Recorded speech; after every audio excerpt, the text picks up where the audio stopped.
Tratamento de choque, com Paulo Eduardo Martins.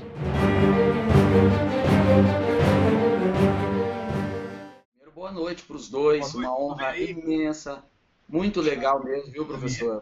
Falar com o senhor, falar com a Graça, gente que eu leio há bastante tempo, que ouço falar muito no Throughout Speak, enfim, o trabalho que vocês fazem é sensacional, é fantástico, está servindo para uma base de uma molecada aqui que está crescendo bastante. Estou muito orgulhoso de estar aqui com vocês. Eu também, Paulinho, agradeço muito o convite, é gostoso estar com duas pessoas que eu admiro, Olavo, meu mestre, a quem eu devo quase tudo que eu sei, e a você também, que é uma pessoa que eu admiro muito. Obrigado, Graça, obrigado. Estamos tentando furar a barreira da informação, né? Aqui eu estou pequenininho aqui ainda no Paraná e tal, mas um pouco de incômodo a gente já consegue causar. Mas eu acho que você tem bastante audiência, porque os seus programas são reproduzidos em tudo quanto é lugar na internet, né? Repercute bastante, né, professor? Mesmo aqui no Paraná, a emissora tem audiência boa no estado inteiro, né? Então tem uma massa boa que assiste ao vivo, tanto cedo, né, que um programa dura 1 hora, de manhã das 7 às 8, tem um outro que eu faço um comentário à noite, né, a partir das 7h20 da noite. Então, tem uma base boa de audiência e aí na internet também tem repercutido muito, né?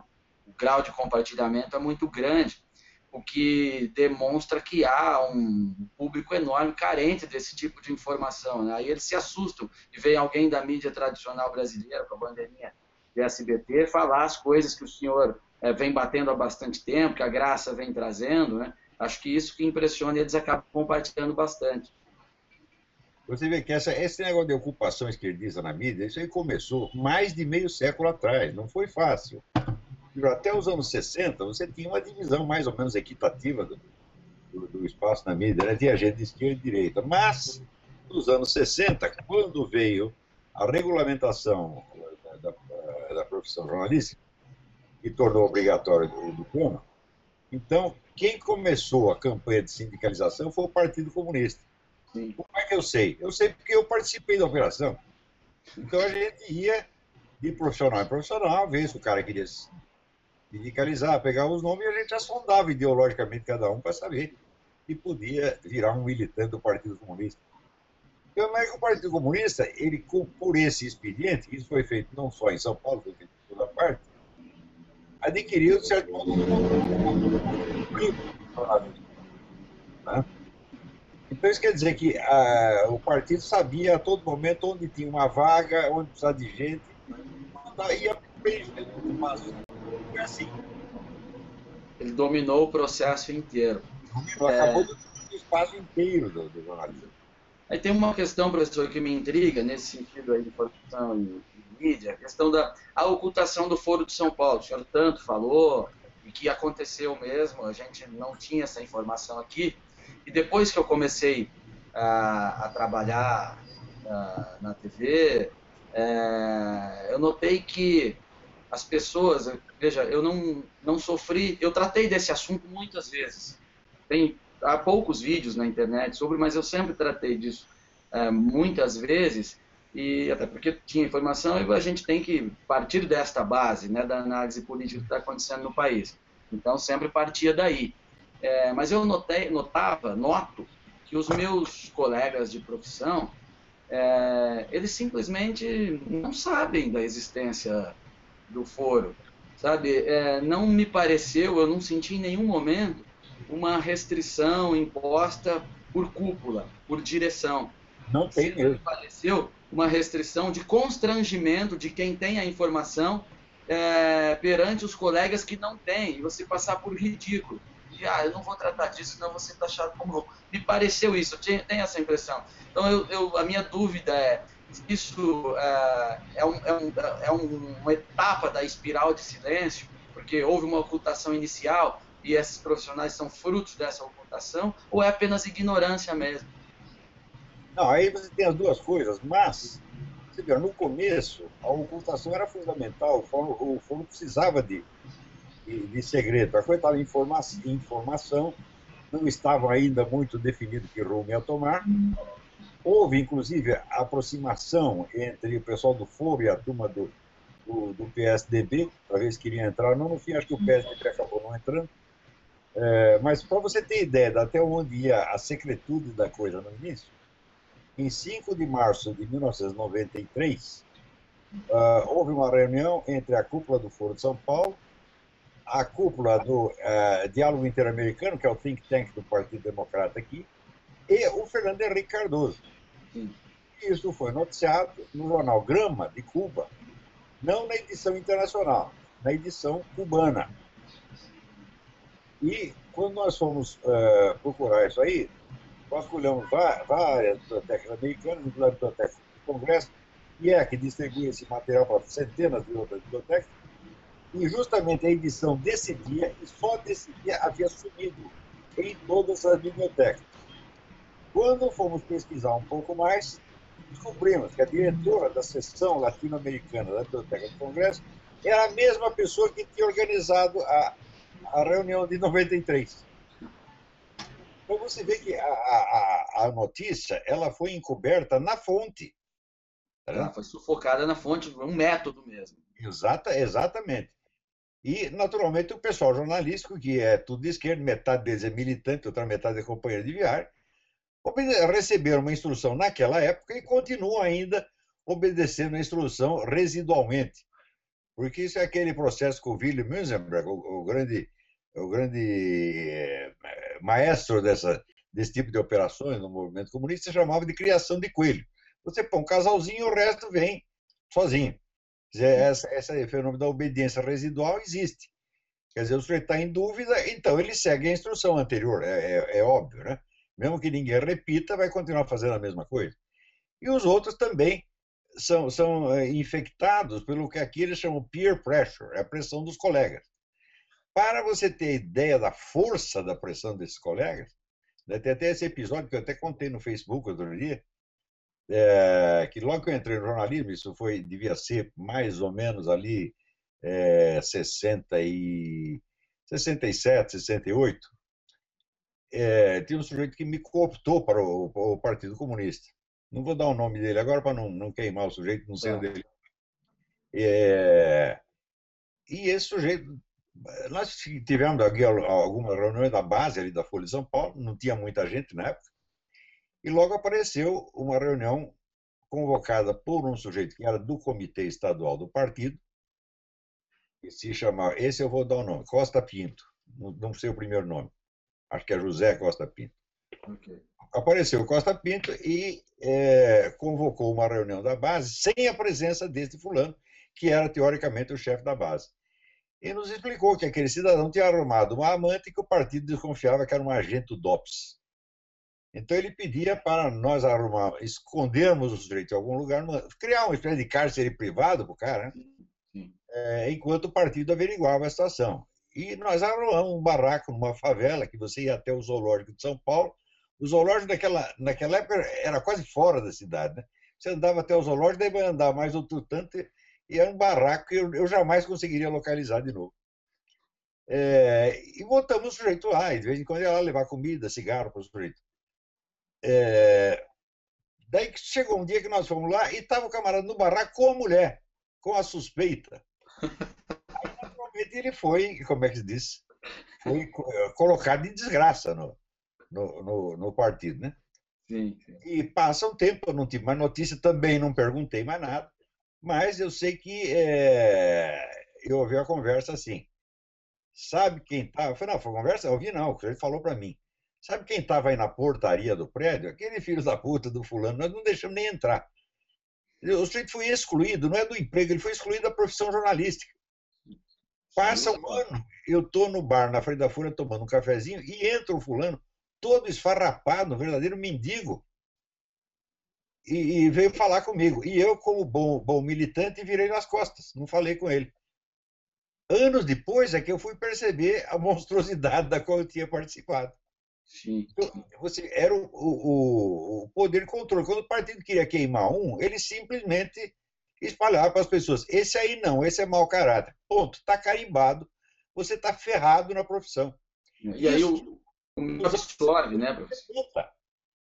Você imagina isso aí repetido ao longo de décadas. Vira um processo automático. Não, E tem uma coisa também, né, Olavo, que o próprio Lula admitiu isso. Quando o Foro de São Paulo fez 15 anos, no encontro de 15 anos do Foro de São Paulo, ele admitiu isso publicamente e consta, assim, eu acho até que no site do Planalto tem um discurso dele, eu não me lembro bem onde é que está, mas isso está escrito, está um gravado. site chama Info.Planalto, é uma extensão mais ou menos assim, não lembro ao certo. Eu não me lembro titulado. bem. Mas ele diz claramente, era preciso que a gente escondesse do povo para poder isso dar certo, que naquela altura já estava com o presidente do Foro de São Paulo em 15 países, né? Então, enquanto isso não tivesse consolidado de fato, eles não podiam falar. Foi uma instrução dele também, né? Que era o presidente, o manda-chuva do Foro de São Paulo. Também tem Parece que a isso. ideia original do Foro de São Paulo apareceu entre ele e o Frei Beto. E eles levaram o projeto para o Fidel Castro, o qual aprovou. E daí começaram a desencadear esse processo. E, de fato, tinha que ser tudo em sigilo, como o próprio Lula admitiu. Se você quer o link, no meu site tem um artigo que chama Lula, Réu, Confesso. Lá está o link do primeiro desses artigos, que foi publicado no site oficial da presidência, desse discurso, do discurso do Lula, que foi publicado no site oficial da presidência da República, e que até hoje dá para rastrear isso aí e localizar. E ele dizia exatamente... Dá para rastrear por data lá, certinho. Nós tínhamos que fazer de maneira que ninguém percebesse o que nós estávamos falando. Agora, como é possível que no jornalismo que gaba de ser tão investigativo, eles gostavam de, né, escavar tudo quanto, escarafunchar tudo quanto é sujeira, destapar latrinas, abrir esgoto, etc, etc. Ninguém teve o menor interesse de observar isso aí. Isso é impossível ser coincidências, tá entendendo? Sim. Aí também tem um acontecimento de momento que também ajudou, né, professor? Talvez o desinteresse, a ordem, né, na verdade, em primeiro momento, a ordem para que não investigassem isso, e depois um foco da imprensa voltado para destruir aquele que seria um inimigo interno também, que com a ascensão do Fernando Collor ali logo após, né? Que foi com a eleição de 89, após a eleição de 89 que inicia o foro. Né? Isso unificou mais ainda a opinião. Você vê, a luta contra a ditadura unificou muito a profissão jornalística sob o comando da esquerda. Todas as operações destinadas a levantar a opinião no meio jornalístico eram empreendidas pela turma da esquerda. O pessoal do Partido Comunista dominou todos os sindicatos de jornalistas brasileiros desde os anos 60 até hoje. Né? Tinha camaradas ali que não era nem mais o Partido Comunista, já estavam ligados à guerrilha, estavam ligados à ALN do Marighella, que eram presidentes do sindicato em São Paulo. Então, como é que eu sei disso? Eu estava lá, meu Deus do céu, eu estava participando dessa coisa. Quando houve, por exemplo, aquele episódio do Vladimir Herzog, né, que o cara apareceu morto em circunstâncias suspeitas, né? Vocês estão ouvindo ainda? Não, estamos ouvindo. Acompanhando. O cara apareceu morto em circunstâncias suspeitas e parece que foi um homicídio mesmo, eu não sei. Né? Foi a turma do sindicato que organizou, né, a opinião pública, a opinião da classe, e eu participei dessa operação. Ele teve uma famosa edição especial do jornal do sindicato, chamado Unidade. Fui eu que preparei essa edição, porque eu fazia lá o planejamento gráfico da coisa, né? E lançamos lá um abaixo-assinado, então mobilizamos a opinião toda. Quem estava fazendo isso? Era o partido, ué. Existe uma publicação que saiu nos anos 80, isso é fundamental. O Sindicato Jornalista de São Paulo tem uma publicação que saiu em 1980 chamada 60 anos de jornalismo. Tá. Se você observa ali, de todos os jornalistas mencionados, praticamente só tinha 2 que não eram comunistas, que era o famoso Zé Carlos de Moraes, o famoso Tico Tico, que fazia um programa na TV Tupi, e o Maurício... esqueci agora o nome do... Maurício Loureiro Gama. Tá. Esses 2 eram reacionários. O resto era tudo comunista do começo até o fim. Então você vê, classe jornalística e Partido Comunista são a mesma coisa, até hoje. Não que todos sejam militantes, evidentemente, mas quer dizer, a força ativa é o Partido Comunista até hoje. Ainda é, e alguns geram um automatismo. Tem um ponto, professor, nessa questão de mídia ainda, que eu acho, que eu vejo assim de dia a dia, que a imprensa se autoalimenta, né? Então,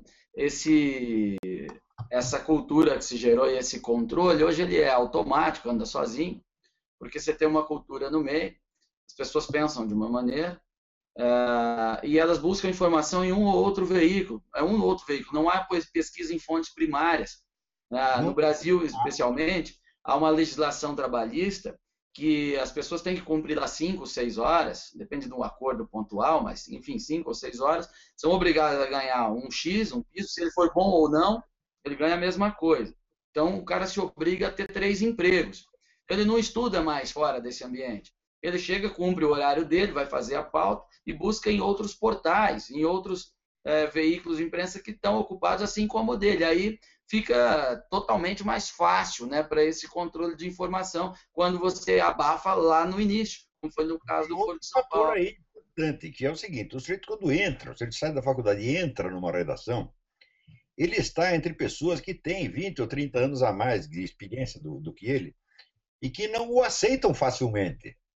Quer dizer, ele vai ter que se integrar no meio. E, para isso, ele vai ter que conquistar a simpatia, o respeito dos seus colegas. E, para isso, ele vai ter que se tornar igualzinho a eles. Então, a questão da peer pressure é muito séria nesse meio. Certo?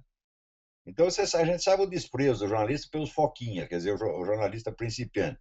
Ele tem que se integrar. Tem que se integrar, ele vai ter que vencer a barreira da rejeição. Você não imagina o que é no meio jornalístico esse tipo de pressão. Eu vou lhe dar um exemplo. Tá. Logo que eu entrei no jornalismo, os caras me botaram para ser setorista, quer dizer, que você vai cobrir um setor determinado no Palácio do Governo. O Palácio do Governo era no cu do Judas, né? Era difícil chegar lá, então eu levava 1h30 para chegar lá. E chegava lá, só tinha aqueles velhos experientes que conheciam todos os políticos, né? Você sabe que quando tinha entrevista coletiva, por exemplo, os velhos não me avisavam. Eles iam para a entrevista e eu ficava lá chupando o dedo na sala sem saber o que estava acontecendo. Quer dizer, um bando de velho boicotando um moleque. Eu fiquei puto. Uma vez deu um esporro generalizado aqueles velhos. Vocês são um bando de filha da puta. Daí eles amansaram. Quer dizer, eu não me adaptei, eu fiz eles se adaptarem a mim. Né? Muito bom. Ô, Paulinho, essa coisa que você falou aí Mas a maior parte das molecadas são tímidas. Essa coisa que você fala da autoalimentação, eu observo muito quando, por exemplo, eu quero buscar mais informações a respeito de um determinado tema que eu vi falar muito de raspão, aí eu vou lá no Google. E é impressionante como você vê todos os jornais, o texto, inclusive, é o mesmo, não tem nenhuma vírgula modificando. Isso me impressiona muito. Como é que não há uma divergência? É uma unanimidade, não só no que está sendo informado, mas também no como está sendo informado, né? Sim. Você imaginar como eram as coisas no jornalismo antigo. Quer dizer, você tinha tanto contraste, os jornais brigavam uns com os outros. Você tinha, por exemplo, a Última Hora, que era sempre apoiava o PTB, e você tinha a Tribuna da Imprensa, que era o contrário, que era do Carlos Lacerda. Tá certo? Né? E você tinha ali a Folha da Tarde, a edição vespertina da Folha da Tarde, que era 100% comunista, e você tinha o Estadão. Hoje não tem mais nada disso. Hoje são todos iguaizinhos. Um jornal não discute com o outro. De modo que, além, vamos dizer, dessa conquista do meio jornalístico pelo Partido Comunista, houve um acordo de cavalheiros entre os donos de empresas. Eles não querem briga também mais. Né? Então, é uma fome com vontade de comer, porra. Também. Agora, professor, o senhor falou dessa experiência aí dos caras velhos fazer sacanagem, boicotar, enfim. Aí tem a minha experiência pessoal também, que isso acontece, é assim.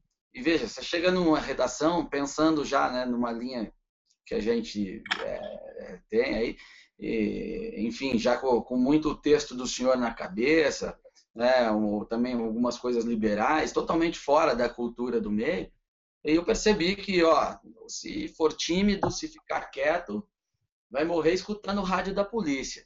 Tá lascado. Não fiquei quieto, não, eu passava a escrever texto, mandava para a diretoria inteira. Acontecia um negócio, eu escrevia um texto, mandava para a diretoria inteira, eu queria mostrar, eu tenho condição de fazer alguma coisa diferente. Aí isso E as foi. empresas, elas não criam problema nisso. Você tem razão. Olha, eu vou completar, daqui 2 anos eu completo meio século de jornalismo, né? Sim, Eu nunca sofri pressão de empresa nenhuma. Nunca. Patrão não dá palpite, pô. A pressão é do meio jornalístico. São jornalistas mais velhos, os caras que mandam no negócio, tá entendendo? Você tem que se adaptar a eles. E ali o negócio fica perigoso, porque eles te boicotam mesmo. Você vê, lá no Globo, quando com esse negócio de Foro de São Paulo, o diretor de redação, que era o Luiz Garcia, escreveu um artigo me contestando, falando, não, esse negócio de Foro de São Paulo não tem importância nenhuma, você está inventando coisa, blá, blá, blá. O que é que eu fiz? Eu escrevi uma carta para a diretoria falando, posso responder? É o meu chefe que está fazendo isso. sim. Os caras falaram, pode, escreva o que quiser, ué. Isso dentro do Globo. Então, da parte de empresa, nunca houve pressão nenhuma. Agora, a pressão, a peer pressure, pressão dos colegas, é um negócio temível, temível. Se eles quiserem, eles te põem para fora da profissão de uma vez para sempre. Da empresa mesmo, eu nunca tive problema nenhum. Eu sei que há uma restrição aqui no Paraná ainda. Eu sei que há muita rejeição a mim em outros veículos, né? Em rádio, em algumas publicações aí impressa. Se alguém sugere, já há uma. Não, esse cara é louco, ele não tem nada a ver, aqui não. E assim vai. Um episódio que me foi contado por um coronel da Força Aérea, que era de serviço secreto no tempo da ditadura, e ele disse que ele tinha descoberto no jornal Zero Hora de Porto Alegre 18 caras que eram do Partido Comunista mesmo e que estavam mentindo desbragadamente contra o Exército. Ele chamou o Sirotes, que não sei qual dos Sirotes que era na época, disse, olha, tá aqui esses caras, estão fazendo isso assim, assim, precisa dar um jeito neles. O Sirotes falou, pode deixar. Passou Negócio que é RBS. RBS.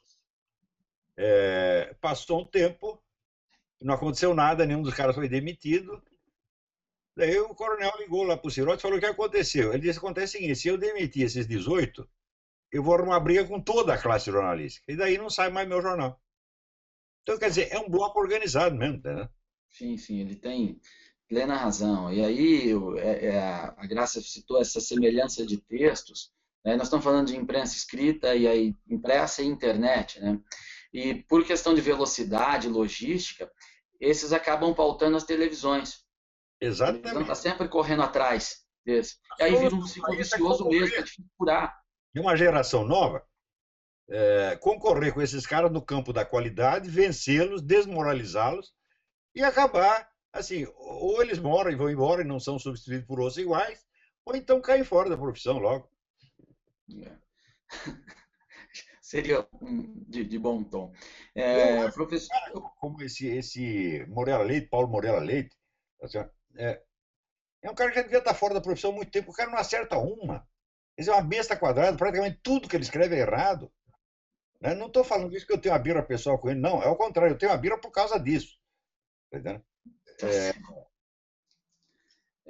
Professor, aí, senhor com a graça, eu quero mudar um pouco, a gente está falando de mídia e tal, vamos falar um pouquinho do cenário nacional aqui de curto prazo, curto médio prazo, tá? A gente sabe aí, já é notório para quem acompanha, o senhor principalmente, a força do movimento comunista no Brasil, enfim. Qual que é o próximo passo? Nós temos uma eleição agora que é um teatro, é uma disputa fake, né? Em que tem essa dona Dilma, o senhor Eduardo Campos e o PSDB sendo excluído do jogo. Parece que a imprensa tem abraçado o Eduardo Campos para fazer um antagonismo PSB-PT e excluir o PSDB. Para mim está muito claro isso. Você pergunta para os colegas, eles falam, o Eduardo Campos é muito legal. Por que é legal? Eles não conseguem responder a segunda pergunta, mas eles completamente excluem o Aécio do antagonismo. Né? Então, qual que é o passo deles? Como é que vai ficar? Porque, veja, já esse programa mais médicos, uma ilegalidade completa, inconstitucional, dando dinheiro para a ditadura cubana, eles radicalizaram de uma maneira que me surpreendeu até. Eu achei que não seria tão cedo. Trazendo estrangeiros diretos mesmo. Qual que é o próximo passo, professor? Veja, isso aí já está no programa do PT há 30 anos. que haveria, vamos dizer, 2 mandatos ali de transição, que foram os do Lula, no qual o Lula iria jogar em 2 campos ao mesmo tempo. Quer dizer, o Lula é aquele prodígio que, na mesma semana, foi homenageado no Fórum Econômico de Davos por ter se convertido ao capitalismo e no Foro de São Paulo pela sua fidelidade ao comunismo, na mesma semana, né? Então, isso é característico do governo de transição. Ele joga nos 2 partidos, ele aposta nos 2 cavalos ao mesmo tempo.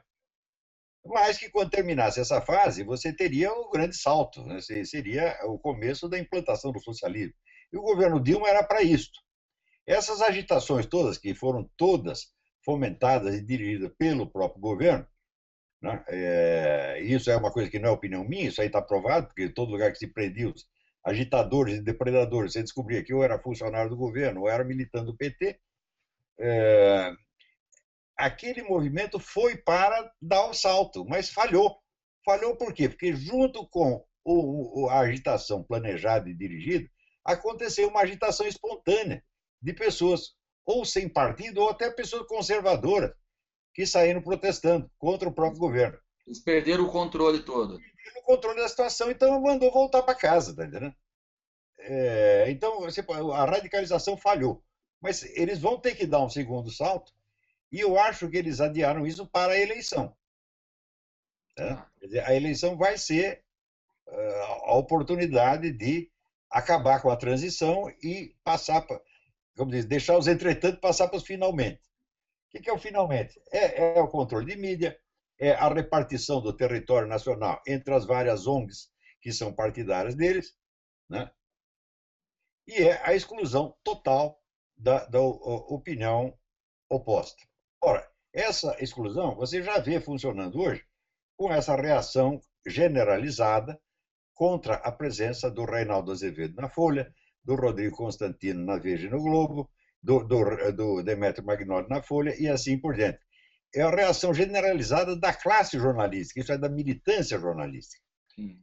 O que significa que eles não aceitam nem oposição jornalística, não é política. Nenhum desses é candidato a nada, não está vinculado a partido nenhum. Não tem perspectiva de poder, nada. Não tem perspectiva de poder, não tem nenhuma ambição de ser governador, nem presidente. Então, nem mesmo oposição puramente verbal jornalística. Isso não pode mais. Seremos. Olavo, mas eu acho que esse programa Mais Médicos, trazendo essa leva de já temos aqui dentro do território nacional 3 mil cubanos, isso também é para alavancar a candidatura Dilma, né? Claro, você imagina quantos desses cubanos são caras da inteligência cubana, altamente treinados, e que estão aí para uma função completamente diferente, que não tem nada a ver com medicina. A gente sabe que é assim. Na Venezuela foi a mesma coisa. Tá certo? Então, qual é o serviço exatamente que eles estão fazendo, não sabemos ainda, mas logo saberemos. Essa questão dos cubanos, aí, logo no primeiro momento eu apontei na televisão eles como agentes, seriam agitadores, porque vão fazer visitas nas casas das pessoas e gozam da confiança que a pessoa tem no médico, né? Então são instrumentos de propaganda bastante eficientes para fazer isso para o governo, além de fazer parte do método cubano, infiltrar agentes mesmo, serviço secreto. Algum pode até ser médico ou não, né? Mas me parece que é uma leva de agitação mesmo. A Graça acompanhou bem isso na Venezuela, como é que funcionou, não é? Eles vão acompanhei. São os inocentes, não sabendo nem o que está acontecendo. Mais uma parcela ali, é certo, com certeza são agentes da inteligência cubana. Mas eu acho que são serviços mais importantes do que a mera agitação e propaganda. Eu acho que deve ser serviço de espionagem mesmo. Tá? Na Venezuela a coisa acontecia de uma maneira que desde que começou a se falar nessa vinda desses médicos, eu pergunto, eu me questiono e eu ainda não encontrei a resposta. Com certeza, mais adiante eu vou achar. Que é o seguinte, na Venezuela, quando começaram a enviar os médicos, a primeira pessoa que veio foi um agente, que hoje em dia ele é um dissidente, saiu, inclusive não mora mais lá em Cuba, é uma pessoa procurada até, e que foi quem instalou o serviço secreto no aeroporto de Maiquetía, para que todos os médicos que estavam lá na Venezuela se comunicassem com seus familiares na ilha. Só que na medida em que a pessoa pegava o telefone para se comunicar com a mãe, com a namorada, com a irmã, com sei lá quem, naquele mesmo momento, Fidel Castro estava ouvindo a conversa e sendo gravada. Então, quer dizer, se fizeram isso lá, obviamente vão fazer aqui, porque fazem em todos os lugares. Fizeram na Bolívia, em todo lugar fez. Então, para cada... Isso, inclusive, foi dito por médicos cubanos, um amigo meu, outros que eu conheci depois. Para cada grupo de 10 médicos, vem um comandando que é um agente. Então, se tem 3 mil médicos, temos 300 agentes aqui dentro, pelo menos. Tá. E ainda vem com o método aperfeiçoado do que já fizeram. Eles vão dar uma assessoria técnica para o governo nisso aí, né? Porque o Serviço Secreto Cubano é muito bom, mas muito bom mesmo. Ele assim, já deu várias rasteiras na CIA, fez o pessoal da CIA de bobo, né? É um serviço pequeno, mas muito eficiente. Então, foi montado pelo superagente Marcos Wolff. Foi ele que instalou o Serviço Secreto lá, foi ele que orientou tudo, que montou toda a estrutura, ensinou como fazer todas as técnicas, foi ele quem treinou tudo, entende? Então, é um serviço muitíssimo eficiente, muitíssimo eficiente. E eles não estão aqui... Agora, não é curioso que isso venha justamente no momento em que está já assim, se dando a partida para a campanha eleitoral à presidência, e quando as pesquisas mostram que Dilma está caindo, ora, só um bobo que não percebe que isso não é coincidência. Pode haver isso.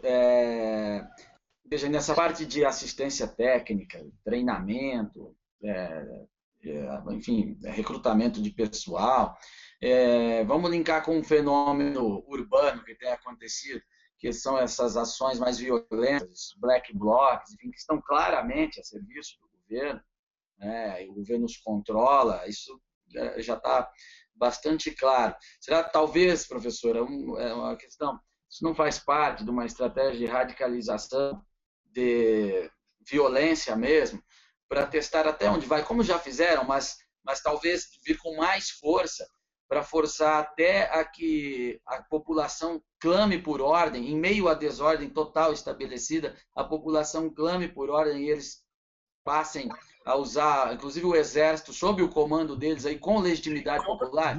Sem sombra de dúvida. É para fazer exatamente isso. Quer dizer, você tem que criar uma situação de insegurança permanente, onde as pessoas clamem por uma intervenção do governo, clamem pela proteção do governo. E daí o governo, com o suporte de pelo menos uma parcela da opinião pública, endurece o regime a pedidos. Né? Isso era o que eles queriam fazer quando começaram essas agitações, mas falhou a primeira vez. Vão tentar uma segunda daqui a pouco. Tá certo? E não é impossível que as próprias Forças Armadas venham a ser cooptadas para trabalhar nesse negócio. Por quê? Porque há mais de meio século você tem a infiltração nas academias militares, na Escola Superior de Guerra, em todos os clubes militares, para remoldar a cabeça dessa gente. Você vê que o grande especialista nisso é o famoso Martim de Moraes, que ele tem esse centro de estudo lá na Universidade de Campinas há 40 anos, tá vendo?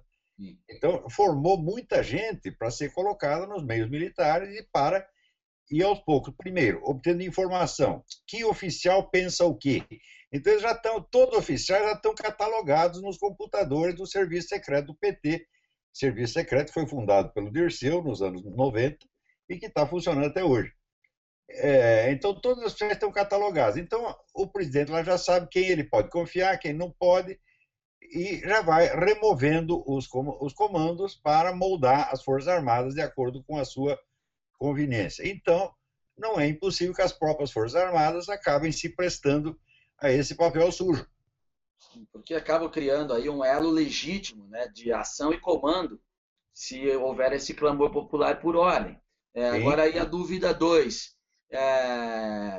Essa radicalização viria após as eleições ou antes da eleição, somente se tiver um risco da Dilma Rousseff não vencer no voto?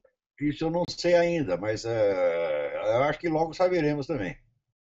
Porque são hipóteses reais. Eu acho que a hipótese da Dilma não vencer é remota, porque esse pessoal tem o controle das maquininhas. Nós sabemos que as maquininhas são todas viciadas, né? Foi como aconteceu na Venezuela, que você verá como observador estrangeiro para fiscalizar a lisura das eleições, Eles mandaram o Jimmy Carter, o qual é um acionista da companhia que faz as maquininhas. Não é uma maravilha? E que é um sujeito esquerdista, todo mundo já sabe, há séculos. Né? E Chaves era sócio da Smartmatic, que é a máquina que eles usam. O Chaves também era, que maravilha. Chaves era sócio da Smartmatic, que é a máquina que eles utilizam lá. Então eles têm um controle operacional. Hegemônico total, você está entendendo? Não deixa vazar nada. E esse pessoal do PSDB, você não viu a entrevista do Fernando Henrique outro dia dizendo que essas agitações e quebra-quebra é coisa da direita? Quer dizer, o cara flagrantemente contra os documentos, contra as provas, contra toda a evidência de que os caras são funcionários do governo, pau mandado do governo, ele diz que é coisa da direita. Quer dizer, você quer usar o seu próprio crime como instrumento para você criminalizar o adversário. Até hoje alguém me mandou uma notícia de uma garota que numa universidade foi estuprada por um esquerdista, militante esquerdista, presidente do DCE, em que eles lançam a culpa, é o machismo conservador que fez isso, porra. Grande conservador, o comunistinha do DCE. É. Então, assim, tudo que eles fazem de mal, a culpa é dos outros, tá entendendo? E eles usam o próprio crime, né? Eles se limpam no seu próprio crime e sujam você no crime deles. Então, o Fernando Henrique, olha, é uma coisa gravíssima ele ter dado essa entrevista. Porque é um ex-presidente da República, um homem que deveria ter alguma responsabilidade e que não está no poder, não faz parte do esquema do poder. Por que ele tem que puxar o saco dessa gente? É porque ele sabe que sem, vamos dizer, a gentileza e a generosidade deles, ele está liquidado. Então, ele depende deles.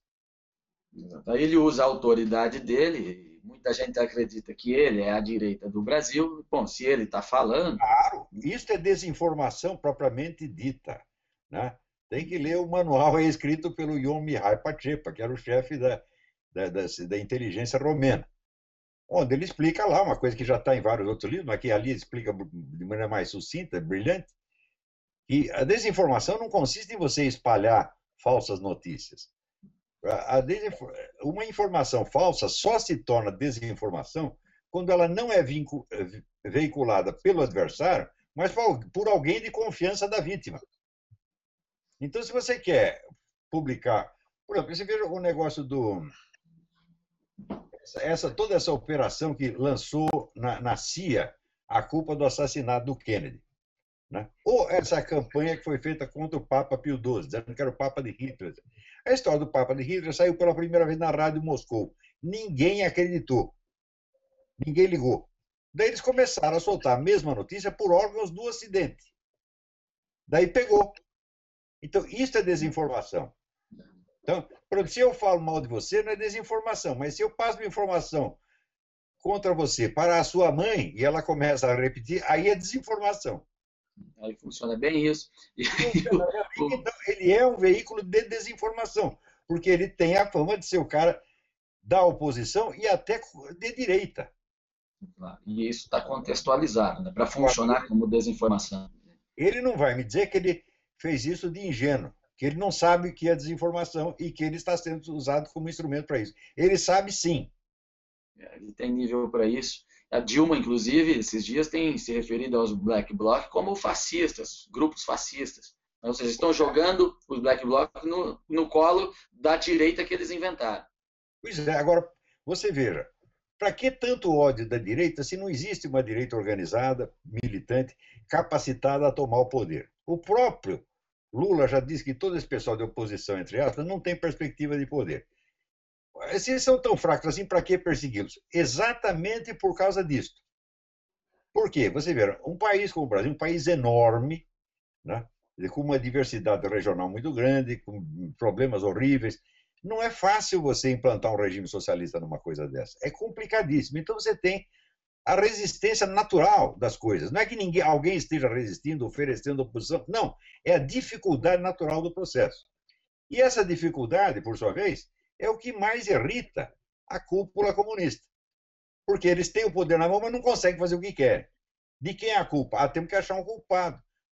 Eles não podem admitir que estão lutando contra a natureza das coisas, ou que estão lutando contra toda a sociedade brasileira. Corre o risco de desmobilizar, inclusive. Claro, então eles têm que encontrar um culpado.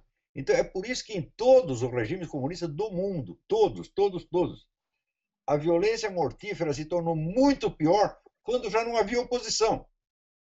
Quando já não havia inimigos para matar, aí é que eles matavam mais gente. E o Brasil corre o risco de entrar direto neste processo, porque a oposição já não existe.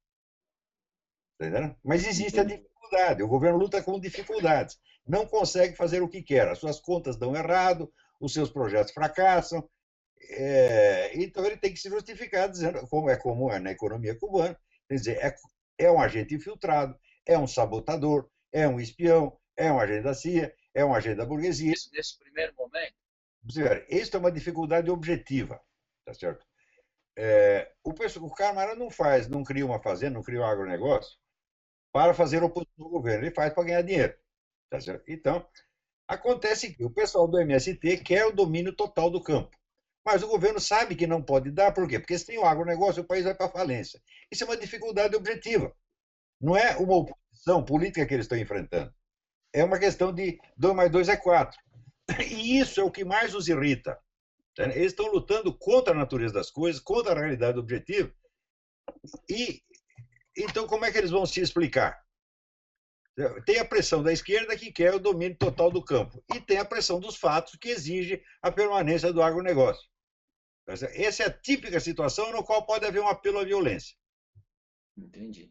E podem usar, inclusive, o MST para fazer aquela tensão de desordem no campo e o governo vem impor a ordem no campo. Logo, ele vai cooptar todo o setor produtivo agrícola. Claro. Tem. Olavo. Oi, Graça, Olavo, pode falar. Oi. Nesse sentido aí, dessa questão do agronegócio, o governo poderia começar com expropriações, como o Chávez fez na Venezuela, que expropriou um monte de empresas produtivas do campo e de outros níveis? Porque nada impede que um agronegócio seja estatizado e continue a funcionar igualzinho como estava antes. É mais difícil, é claro, porque onde entra governo, entra corrupção, roubalheira, etc., e pode cair a produtividade. Mas, em princípio, não é impossível que eles estatizem tudo isso e continuem funcionando. Mas eu me coloco assim, vamos supor que eu estou lá no lugar da Dilma Rousseff. Eu digo, bom, vou estatizar a fazenda tal. Para quem que eu vou dar a administração dessa fazenda? Eu não posso dar para o MST porque eles vão acabar com tudo. Então eu vou ter que botar um técnico lá. Né? Então daí você criou um antagonismo. É isso que eu estou descrevendo como a resistência da realidade objetiva. Não é uma resistência política, não é uma deliberação, não é alguém que está contra. A situação está contra. E isso é o que mais os deixa raivosos, tá entendendo? Porque eles têm todo o poder e são impotentes ao mesmo tempo. E isso deixa o nego com raiva. Certamente. E a experiência deles no campo é muito ruim, no Brasil mesmo. Ali no Pontal do Paranapanema, em São Paulo, eu conheço bem a região, sei do que estou falando. É uma região até próspera no agronegócio, e desde o governo Fernando Henrique começou uma política radical de desapropriações. Aquilo lá praticamente virou só assentamento. O resultado disso foi que transformaram a região, que era até próspera, em uma região mais pobre do que o Vale do Ribeira, que historicamente foi a região mais pobre de São Paulo. Bom, você sabe qual é a origem do agronegócio. Pode gerar uma discussão entre eles. O agronegócio nasceu do fracasso do MST. Aquela área toda que hoje é o agronegócio era tudo do MST. O MST não conseguiu botar aquilo para frente, vendeu. O pessoal começou a vender. Daí um monte de agricultor gaúcho comprou e foi lá e começou o agronegócio e prosperou. Rondônia, é verdade. Agora só que o MST quer de volta. Quando funciona, quer de volta, e depois, quando pega, larga de novo. Claro. A exigência deles agora é que os assentamentos sejam próximos às cidades, porque no assentamento não tem bailão, não tem mulher e tal, é complicado. Então, que sejam próximos às cidades. É uma grande discussão no MST isso. Agora, você vê, o movimento revolucionário, ele, desde que existe, ele só vive de destruição e, sobretudo, de autodestruição. Você não tem, no mundo inteiro, você não tem um progresso tecnológico, tá certo? Um ganho econômico, um melhoramento da vida das pessoas que tenha sido devido a uma revolução. Não tem em parte alguma. Onde houve revolução na França, no México, na Rússia, na China, a economia vai para o brejo, você só tem miséria e sofrimento. Isto é universal. Tá certo? Não vamos contar a Revolução Americana, porque não foi uma revolução, foi uma guerra de independência, não tem a ver nada com o conceito de revolução. Concentração de poder, não é isso? Não assim, revolução é uma mudança radical da estrutura social por meio da concentração de poder. Então, isso aí não aconteceu nos Estados Unidos, aconteceu exatamente o contrário. Então, usa-se a palavra revolução por um equívoco. Né? Mas em todas as revoluções você só vê isso, ela só produz miséria. E quem é o culpado da miséria? Bom, só pode ser a geração anterior do revolucionário. Então vamos matar todos, vamos inventar que eram todos agentes do inimigo, matar todos. Isso aconteceu na Rússia, na China, na Polônia, em Cuba, em tudo quanto é lugar. Então, se você fizer as contas, eu digo, bom, quem são os grandes matadores de comunistas? São os comunistas. Soma todos os comunistas aqui. Hitler, Stalin, Hitler, Pinochet, Mussolini, Francisco Franco, Salazar, todo o pessoal chamado da direita, que eles chamam de direita, matou, e soma o que Stalin e Mao Tse-tung mataram. Stalin e Mao Tse-tung ganham longe, são os maiores matadores comunistas que jamais existiram. Tem um artigo, todo comunista que não fosse, né, vamos dizer, um puxa-saco e delator dos seus companheiros, ele estaria mais seguro na Itália do Mussolini ou na Espanha do Franco do que na União Soviética ou na China. É fato.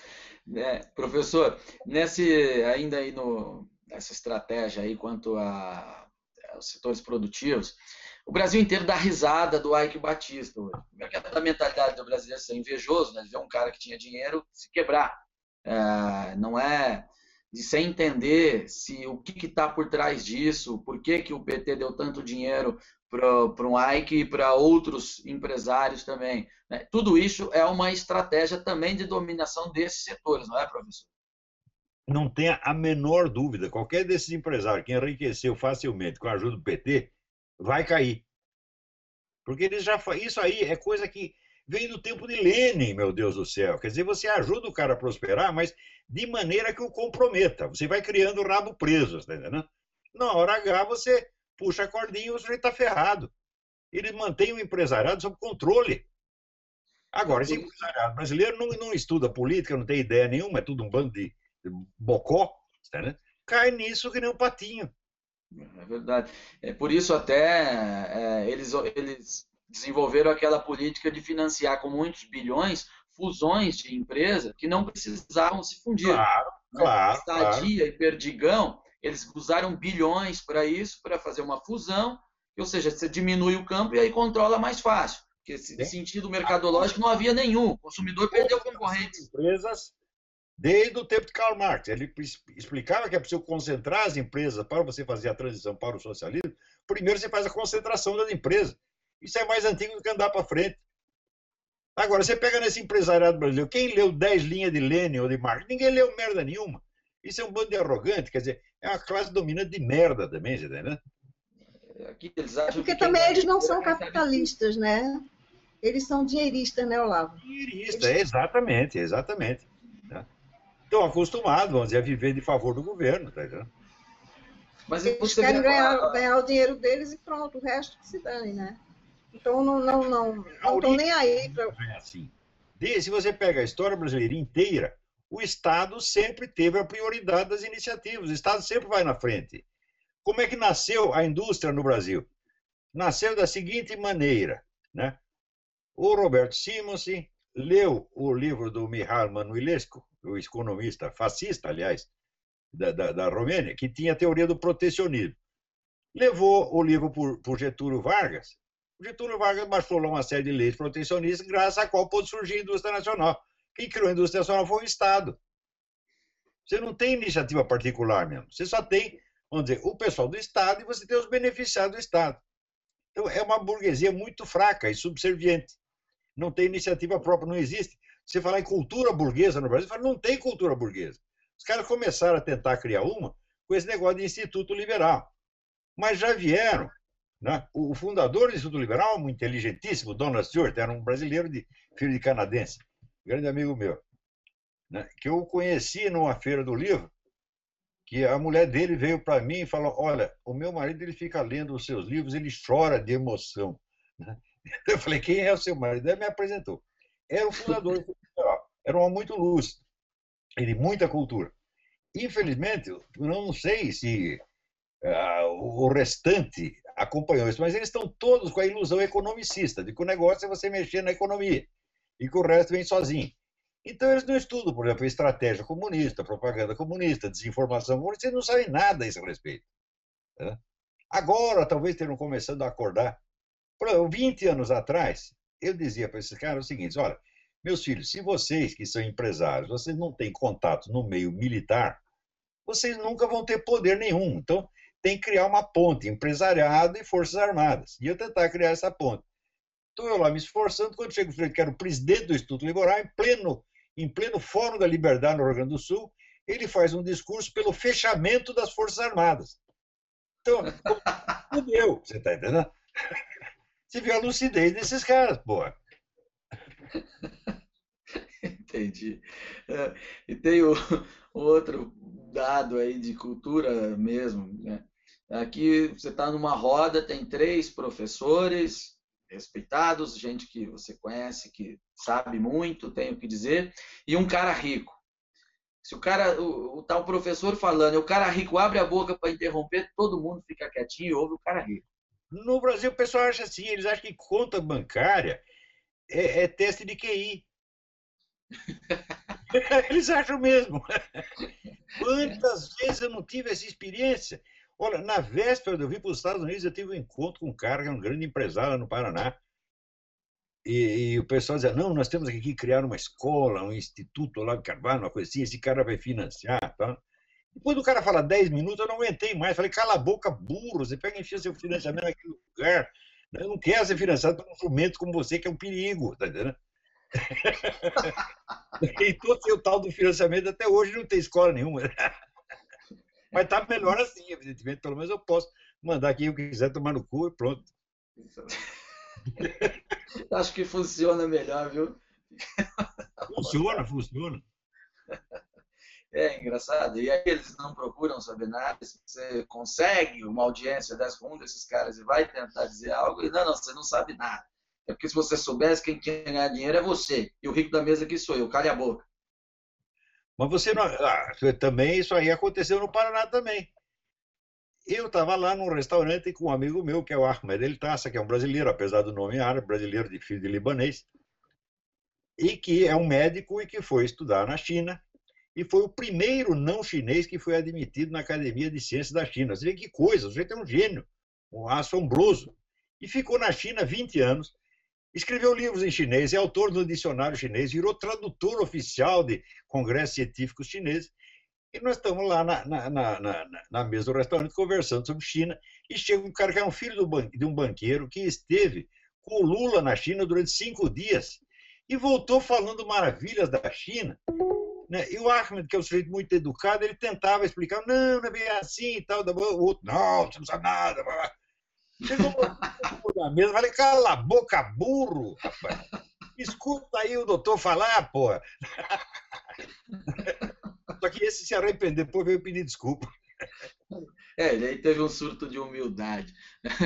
Professor, eu vi, comentaram comigo, eu não cheguei a ver pessoalmente, assim, uma frase atribuída ao senhor, que a hegemonia cultural da esquerda no Brasil já tinha acabado.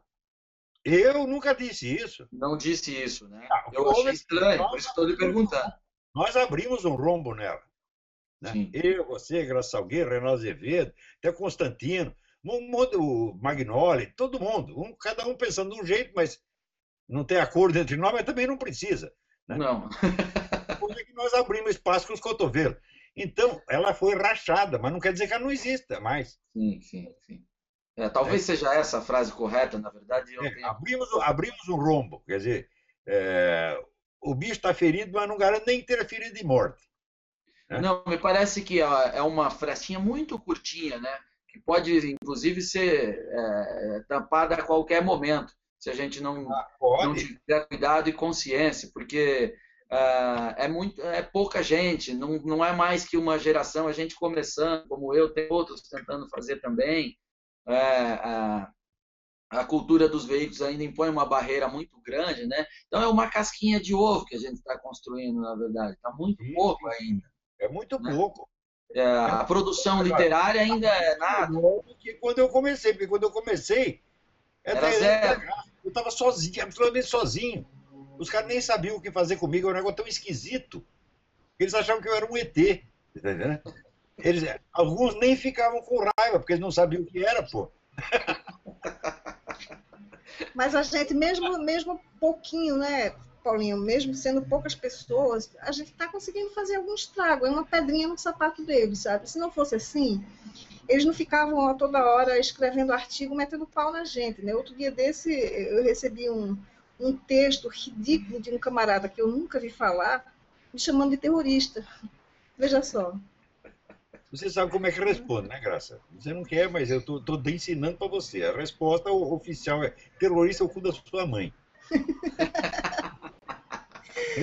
Não, Olavo, eu preferi não ter nada. A esquerda não tem o que reclamar porque eles acham linda a história do Sobral Pinto, né? E era um catolicão, um conservador, etc, etc, mas que defendia os comunistas no júri, né? Então, eu não ia chamar ele de comunista. Comunista é a puta que eu pariu.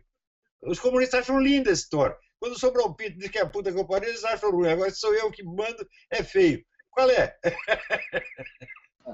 Não, eu preferi ignorar, né? Vou deixar o cara no ostracismo, porque o que ele queria era plateia, né?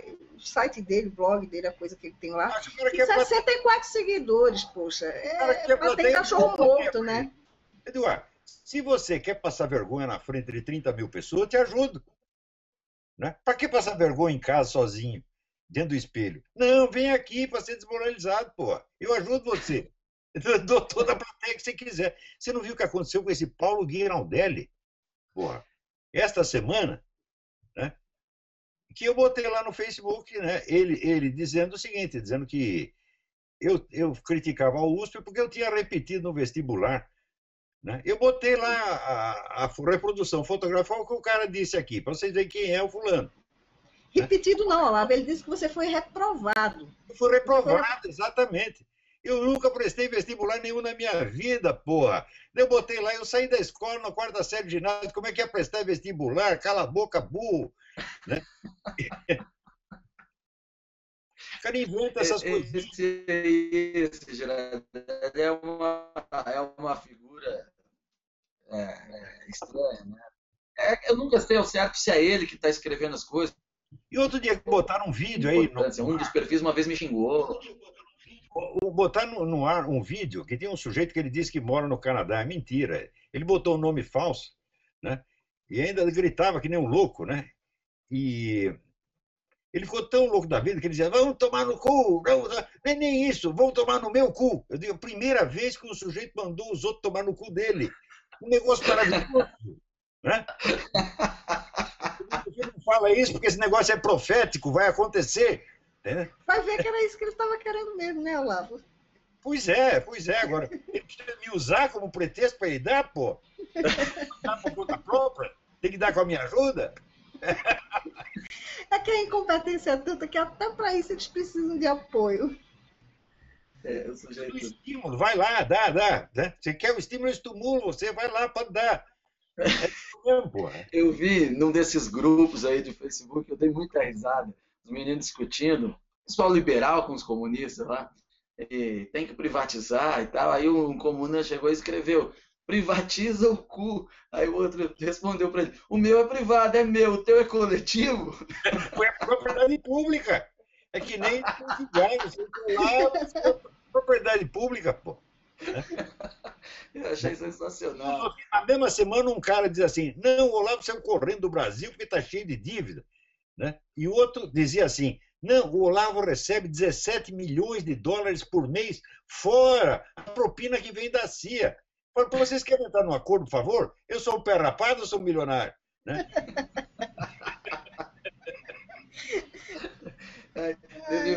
Um dia, num dos programas que eu participo, tem participação ao vivo, via Twitter, né? Os caras tweetam lá e tal.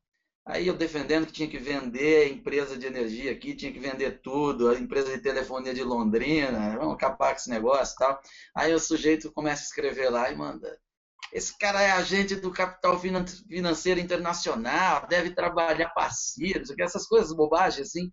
E para mim, eu falei: pô, amigão, me diz onde é que qual é a conta que a CIA está depositando, está atrasada, eu não estou recebendo nada, cadê o meu? Essa coisa de CIA, eles falam isso há 30 anos. Quem começou com isso foi o Leandro Konder. E eu respondi como você. Fala, então, me diz qual é o banco, porra. Já que eu estou fazendo o serviço, deixa eu receber, né? Pois é, mas essa história de rotular, que era agente da CIA, foi invenção de Fidel Castro e do Che Guevara. Todo mundo que não rezava na cartilha deles, o que mostrava que não gostava daquilo, eles diziam: é agente da CIA, é agente da CIA. E isso veio para o Brasil, certamente importado pelos que viveram lá, né? Mas é o negócio da técnica do Lênin. Você não discute para refutar a ideia do outro. Você discute para acabar com ele socialmente, profissionalmente, queimar a reputação do cara. Então você inventa mil e uma. Não, esse cara aí, ele é proxeneta, ele é viado, ele é traficante, ele é isso, ele é... É assim. E ainda dizem que isso é debate de ideias, porra. Pois outro dia não veio um cara dizer que o cara que foi meu professor lá no Conjunto de Pesquisa Filosófica da PUC, o Padre lá dos Anjos, não existia, que eu o inventei. Ele, meu Deus do céu! Então, o livro do Padre lá dos Anjos foi eu tudo que escrevi e botei o nome dele, né? Eu entendo.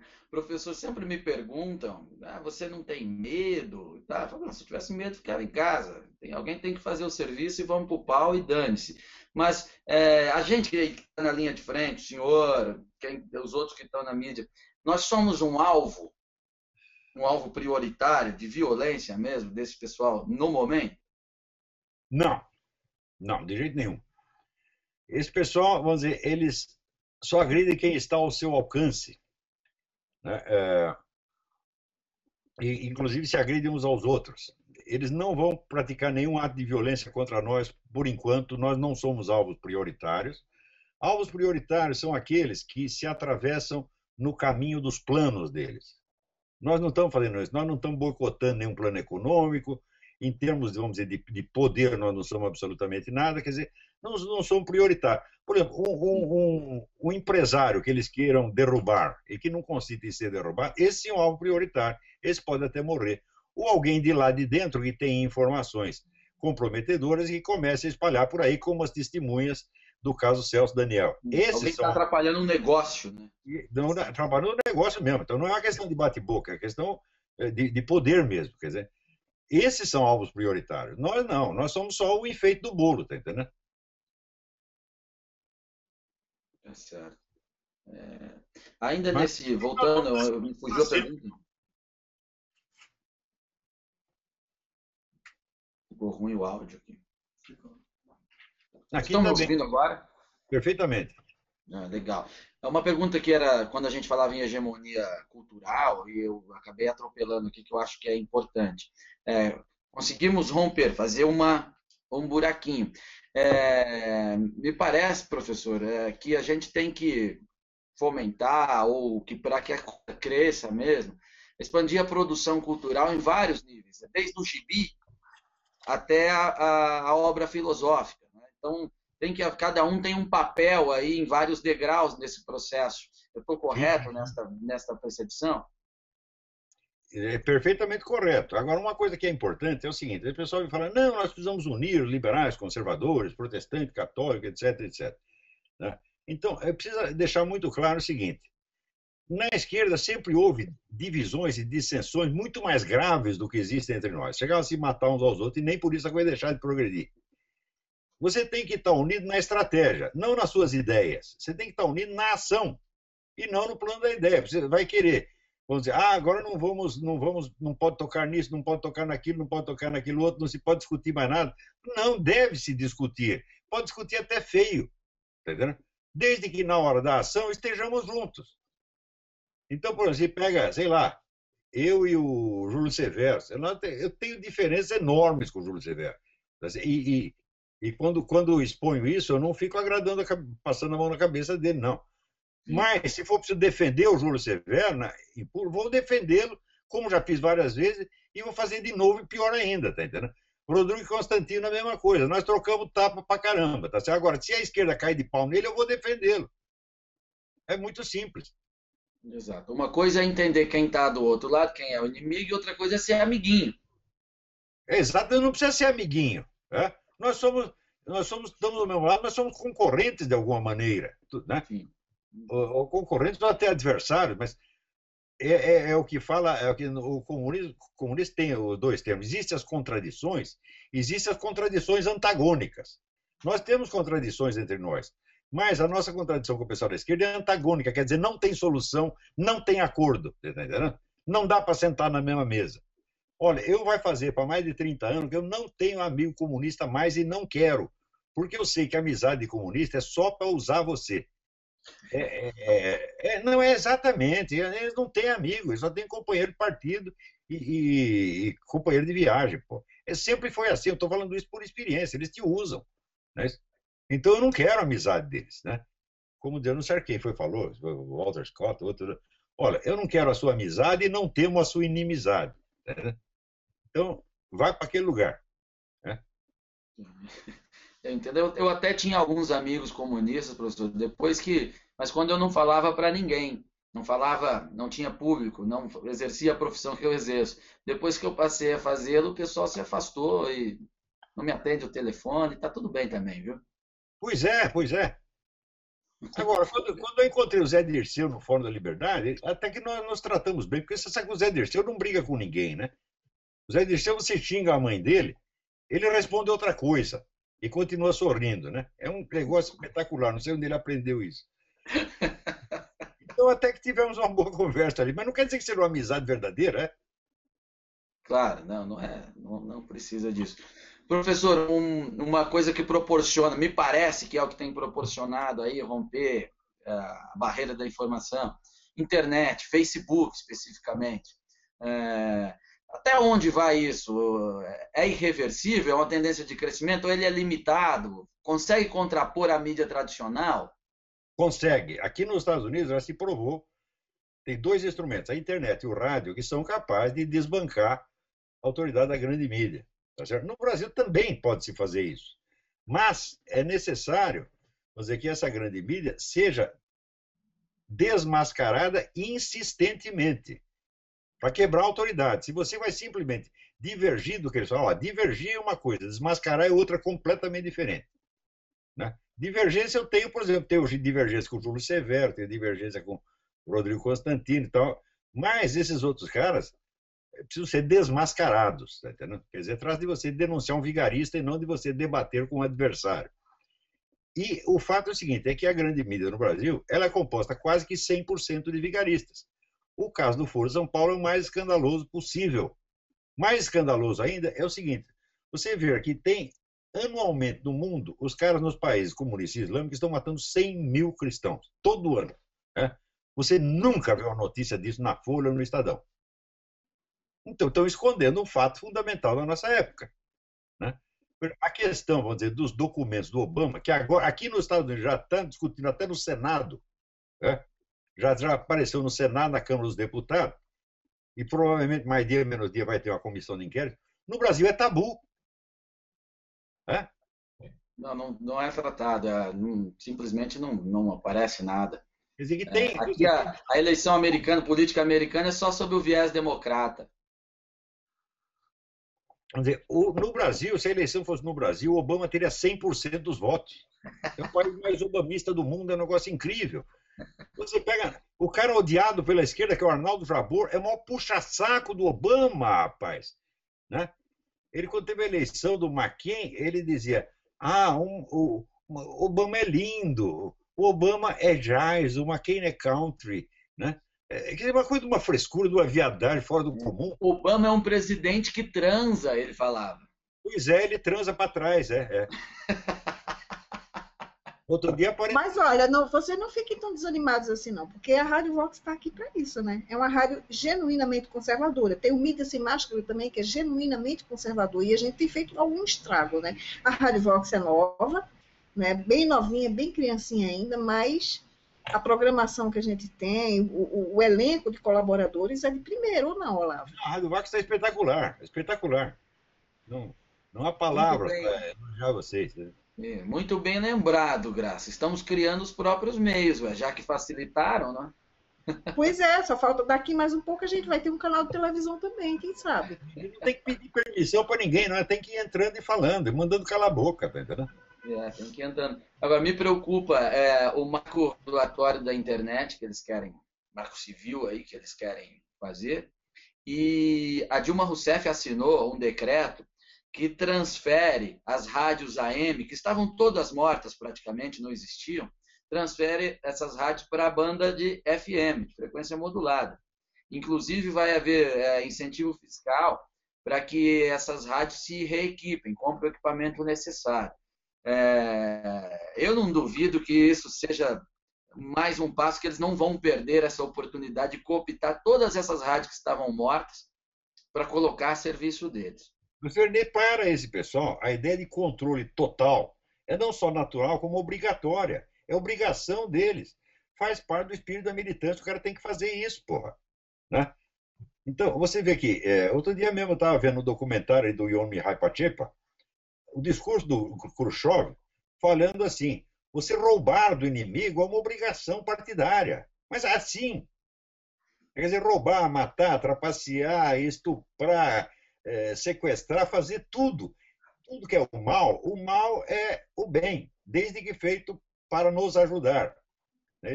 Então, essas pessoas têm mentalidade psicopática. Né? A militância comunista é constituída de uma liderança psicopática que infunde na militância um espírito histérico. Você adoece mesmo as pessoas. É o que explica o Andrei Lobachevsky no livro Political Ponerology, o psiquiatra polonês. Então, a liderança psicopática, por exemplo, são pessoas sem nenhum sentimento moral, sem consciência moral, capazes de fazer tudo e que só pensam no seu próprio benefício. E embaixo você cria uma série de histéricos. Né? E o que é o histérico? É o sujeito que não acredita naquilo que ele vê, mas naquilo que ele diz. Ele diz uma coisa e passa a acreditar nela. Tanto que você vê o tom com que essas pessoas falam, tá certo? É sempre um tom forçado.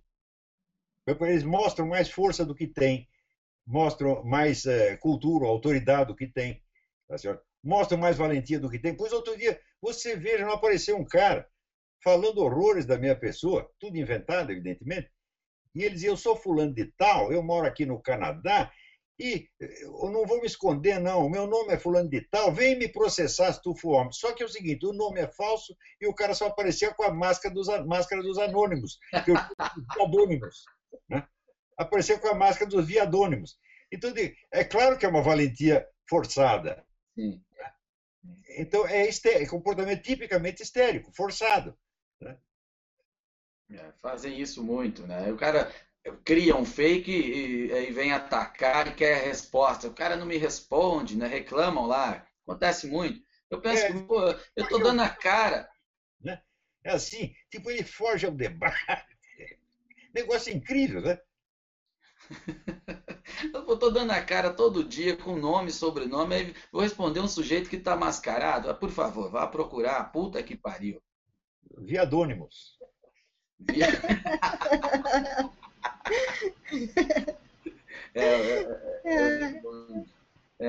Professor, eu acho que para mim aqui eu estou satisfeito já com o nosso papo. Já fomos longe bastante. Fica o resto para outro dia. Sim, sim, que seja o primeiro de muitos aí, a gente esteja menos cansado, o senhor tenha acordado há mais tempo. Muito obrigado a vocês dois, ao Alex, né? E olha, vão em frente, que a Rádio Vox está indo muito bem, estão fazendo um trabalho espetacular. Que produto Deus, seu, Olavo. A Rádio Vox é culpa sua. É mesmo? É culpa sua, é produto do COP. É culpa minha, mas é mérito seu. Foi uma delícia esse papo, adorei mesmo, adorei muito estar aí com o Paulinho, com você, Olavo. É sempre uma aula cada vez. Obrigada, viu, Paulinho? Obrigada. Eu que agradeço demais a vocês. Viu, Graça? Não é só a Rádio Vox que é produto do Olavo, não. Tem muito mais gente também, viu? Eu sei. Eu mesma sou produto do Olavo. E assim vai, tá crescendo muito, muita gente legal que está aparecendo lá, a molecada que está se preparando, entendeu? Aquilo que o professor falou outro dia, que eu estou formando mais uns 30 mil Olavos, é verdade, não é exagero. Vamos ver se vai dar tempo, né, professor? Esse é que é o problema, a corrida contra o tempo. Porque você vê, quanto mais tempo essa turma fica no poder, mais cresce a revolta contra eles. Mas, ao mesmo tempo, mais crescem os meios de controle e repressão. Então, é a corrida contra o tempo. É verdade. A minha preocupação imediata é não deixar que eles controlem a internet, que esse é o nosso Isso é a coisa mais respiro. urgente. É. Então, gente, até a próxima. Muito obrigado, hein? Fiquem com Deus. Eu que agradeço. Você Boa tá